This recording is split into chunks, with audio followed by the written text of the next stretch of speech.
প্রিয় দর্শক সবাইকে শুভেচ্ছা জানিয়ে শুরু করছে আমাদের স্বাস্থ্য বিষয়ক নিয়মিত আয়োজন এক্সপার্ট ডক্টরস অ্যাডভাইস।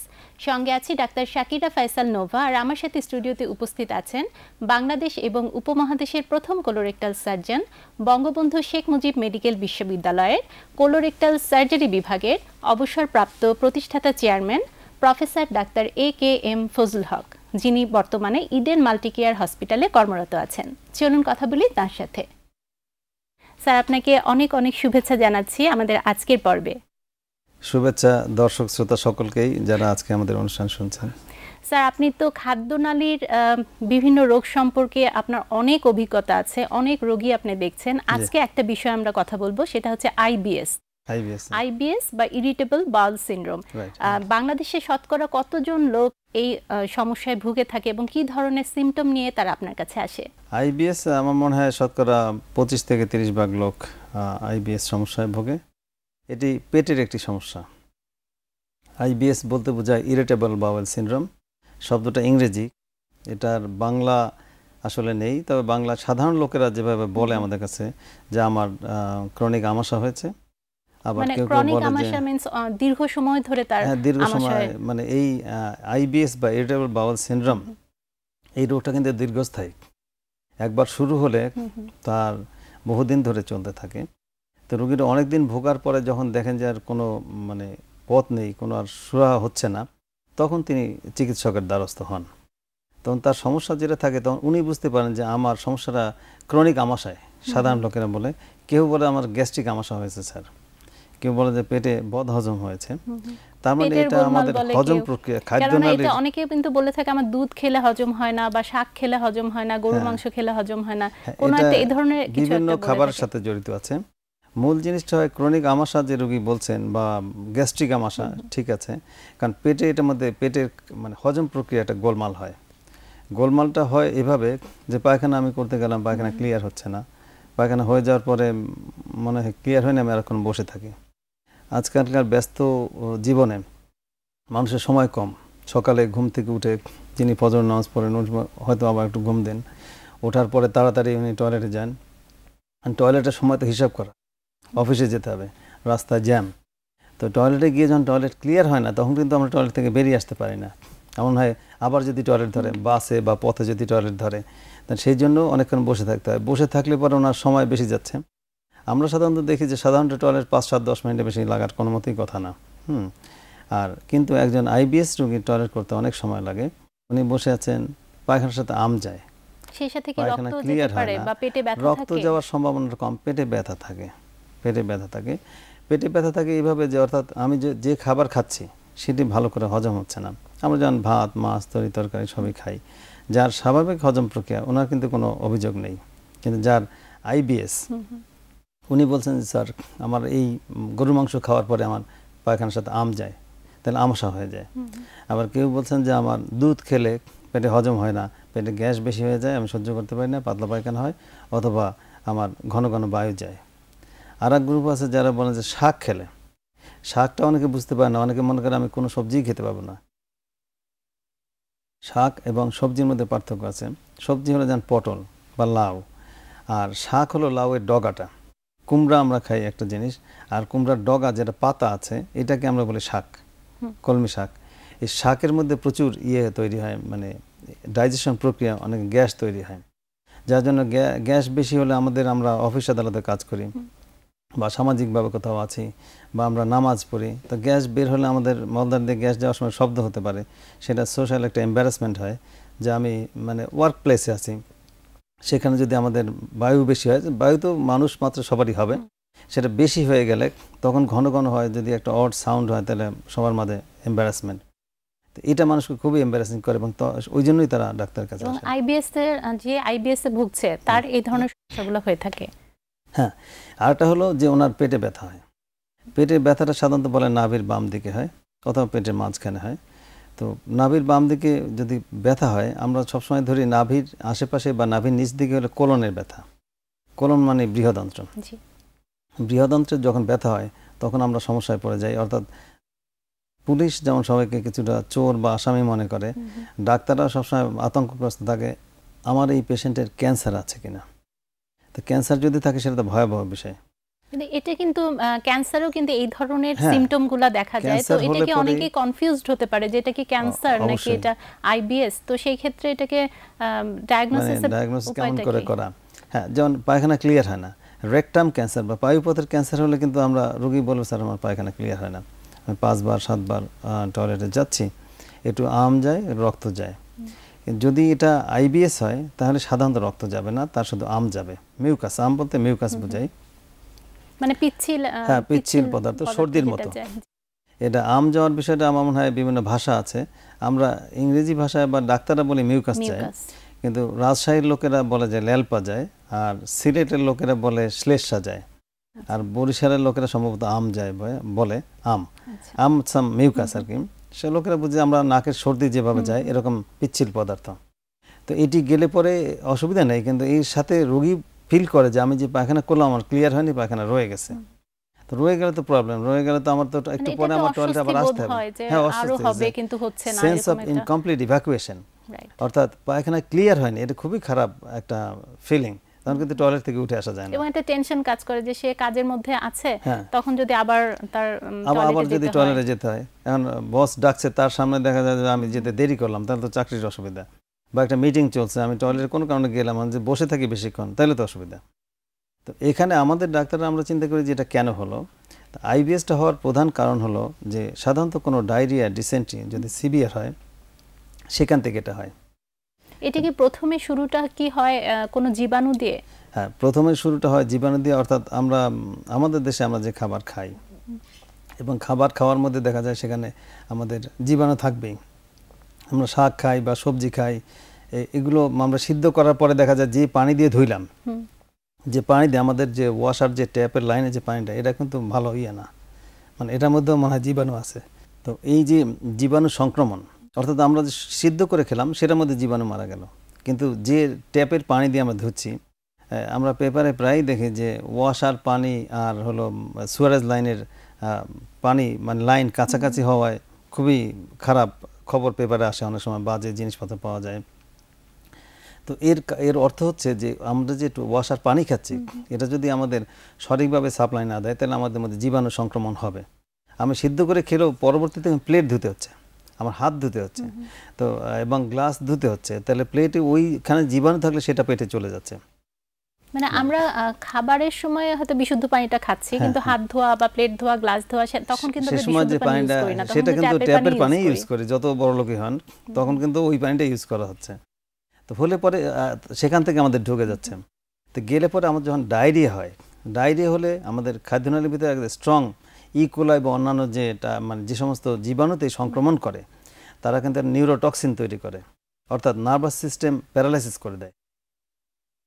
প্যারালাইসিস করে দিলে যে জিনিসটা হয়, খাদ্যনালীর ভিতরে এনজাইম সিক্রেট করার জন্য গ্ল্যান্ড আছে, আর খাদ্যনালী মুভমেন্টের জন্য এবং খাদ্যনালীর পরিপাক হজম প্রক্রিয়া চলার জন্য আমাদের কিন্তু নার্ভাস সিস্টেম আছে, autonomic nervous system, cholinergic, anticholinergic, তারপর সিম্প্যাথেটিক, বিভিন্ন নার্ভাস সিস্টেম আছে যেগুলো আমাদের পায়খানাটাকে ত্বরান্বিত করে অথবা স্লো করে।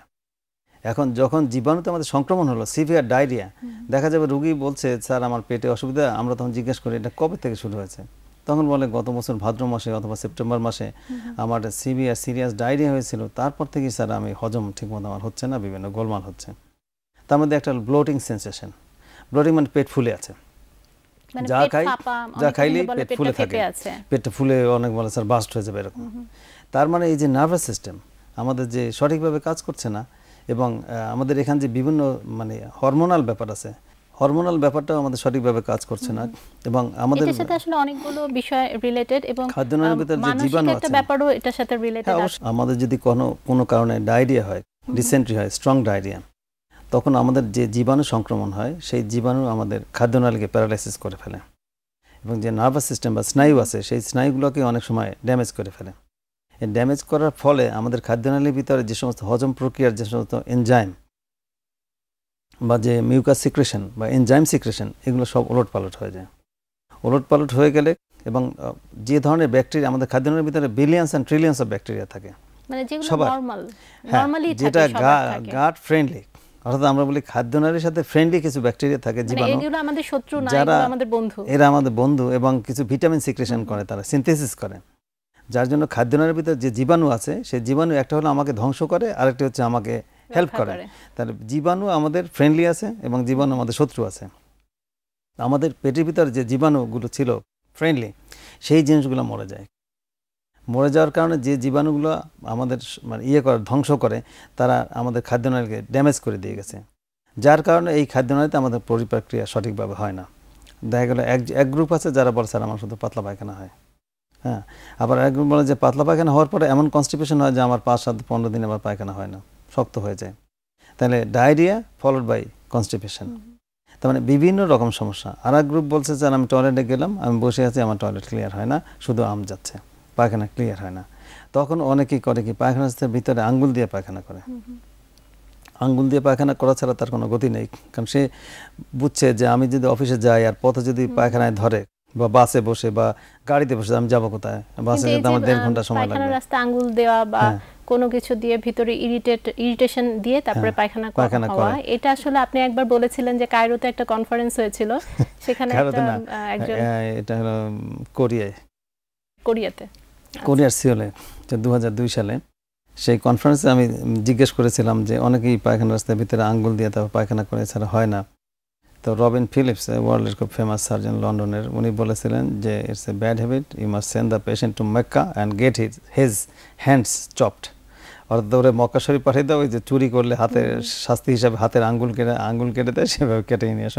এটা অবশ্য সে ফান করে বলেছে, বাট এটা যে করা উচিত না সেটা এটা দিয়ে বোঝা যায়। বাচ্চাদের ক্ষেত্রে কিন্তু এটা এখনো এটা করা হয়। আমি খুব কাছের মানুষদের দেখেছি যে এই প্র্যাকটিসটা করতে, বাচ্চার পায়খানা হচ্ছে না তখন এই কাজটা করে। না, এটা ঠিক না, এটার জন্য ডাক্তারের সাহায্য নেওয়া উচিত, কি হয়েছে সেটা বোঝার জন্য।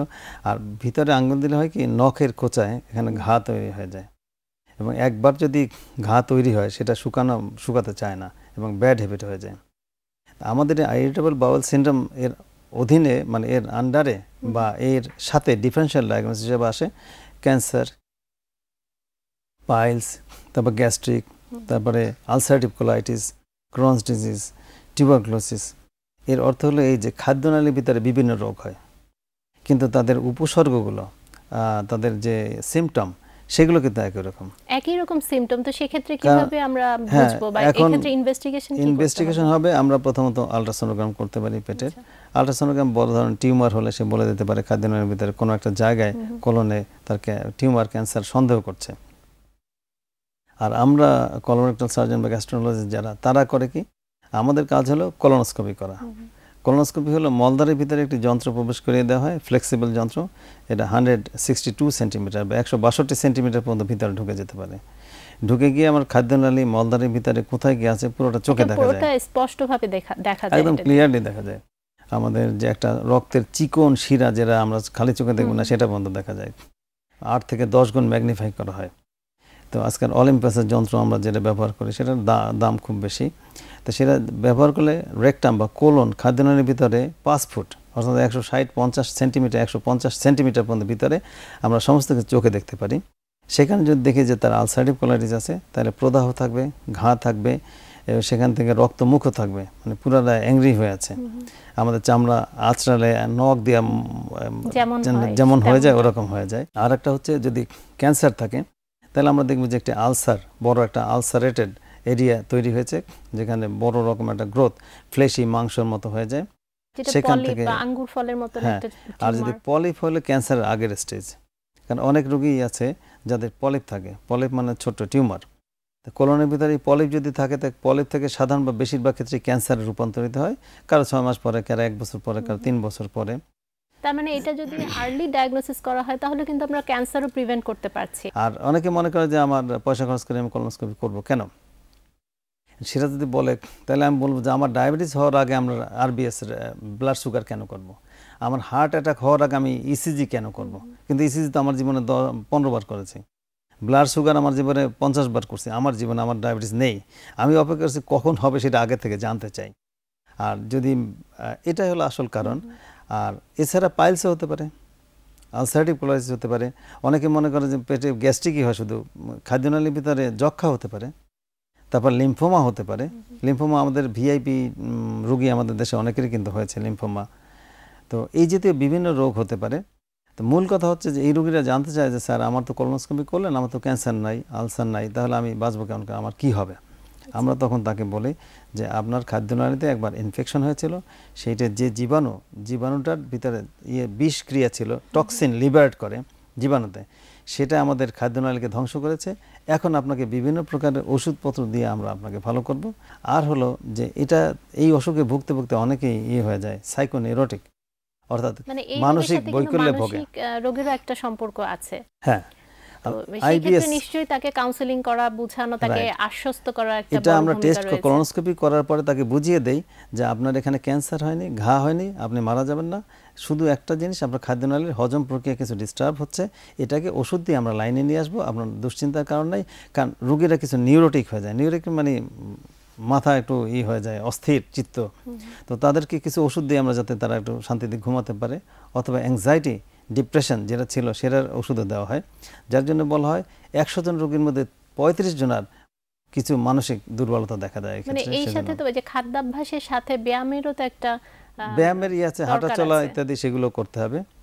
তো এইভাবে আমাদের মোটামুটি যতজন রোগী আইবিএস এর আসে, খাদ্যাভ্যাস, তাদের মানসিক একটু প্রশস্তি দেওয়া এবং রোগীকে নিশ্চয়তা দেওয়া যে আপনার ক্যান্সার হয়নি, এই রোগে আপনি মারা যাবেন না, ওষুধপত্র খেয়ে আপনি ভালো থাকতে হবে, এ নিয়ে বেশি দুশ্চিন্তাও করবেন না। তো এইটা নিশ্চয়তা দেওয়ার পরে বেশিরভাগ রোগী ভালো জীবনযাপন করতে পারে এবং আমি মনে করি 100% নর্মাল লাইফ লিড করতে পারবে। স্যার, আমরা অনুষ্ঠানে একেবারে শেষ প্রান্তে চলে এসেছি। আপনাকে অসংখ্য ধন্যবাদ জানাচ্ছি দর্শক শ্রোতাদের পক্ষ থেকে। ধন্যবাদ দর্শক শ্রোতা সকলকেই যারা আমাদের এই অনুষ্ঠান দেখেছেন আজকে। প্রিয় দর্শক, এই অনুষ্ঠানের মধ্য দিয়ে আমরা চেষ্টা করেছি স্বাস্থ্য বিষয়ে কিছু গুরুত্বপূর্ণ তথ্য দেওয়ার। সবার সুস্থ সুন্দর জীবনের প্রত্যাশায় শেষ করছি আজকের মতো। আল্লাহ হাফেজ।